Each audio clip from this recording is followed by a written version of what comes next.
Osmari Manakendi Andrea Tila Tabuga Mind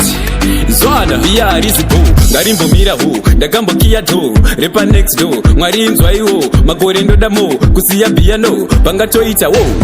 Isu wati kurirwa ne peer pressure Bambo tino kurirwa ne peer pressure Nikupikwa rira kwa ita pressure Tinoyenda tichimanya chane tato kwesha Isu wati kurirwa ne peer pressure Bambo tino kurirwa ne peer pressure Nikupikwa rira kwa ita pressure Tinoyenda tichimanya chane tato kwesha Aisusu to shashanga Chokbudira banga Kitsone makliye kana shamba Arisi tunanga Mwemu mango cho unanga Shikuumburuka mumatanga toipa muya choyo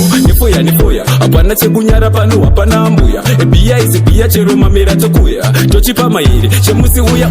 Chisi wati kurirwa ne peer pressure Bambo tino kurirwa ne peer pressure Nikupikwa rira kwa ita pressure Tinoyenda tichimanya chane chacho kwesha Isi wati kurirwa ne peer pressure Bambo tino kurirwa ne peer pressure Nikupikwa rira kwa ita pressure Tinoyenda tichimanya chane chacho kwesha Ati kurirwa ne pressure Chatotraga chete I pressure Skirire ipapo topedza Tudala kushika kwa yedza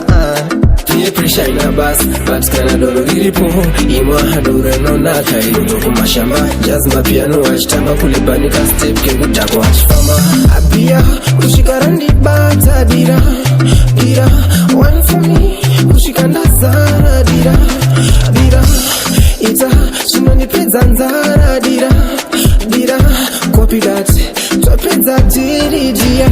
Isu wati kurirwa ne peer pressure Bambo tino kurirwa ne peer pressure Nikupikwa rira kwa ita pressure Tinoyenda tichimanya chane chacho kwesha Isu wati kurirwa ne peer pressure Bambo tino kurirwa ne peer pressure Nikupikwa rira kwa ita pressure Tinoyenda tichimanya chane chacho kwesha Ya rizipo Ngarimbo Mirahu Ndagambo Kia Do Repa Next Do Mwarinzwa iwo Magore ndodamo Kusiya piano Pangatoita wo Pano tukuchaga go find me One that tell me that you like Pano kine patiri bo Dikoko Chingo pula iri song Dikoko Isu wati kurirwa ne peer pressure Bambo tino kurirwa ne peer pressure Nikupikwa rira kwa ita pressure Tinoyenda tichimanya chane chacho kwesha Isu wati kurirwa ne peer pressure Bambo tino kurirwa ne peer pressure Nikupikwa rira kwa ita pressure Tinoyenda tichimanya chane chacho kwesha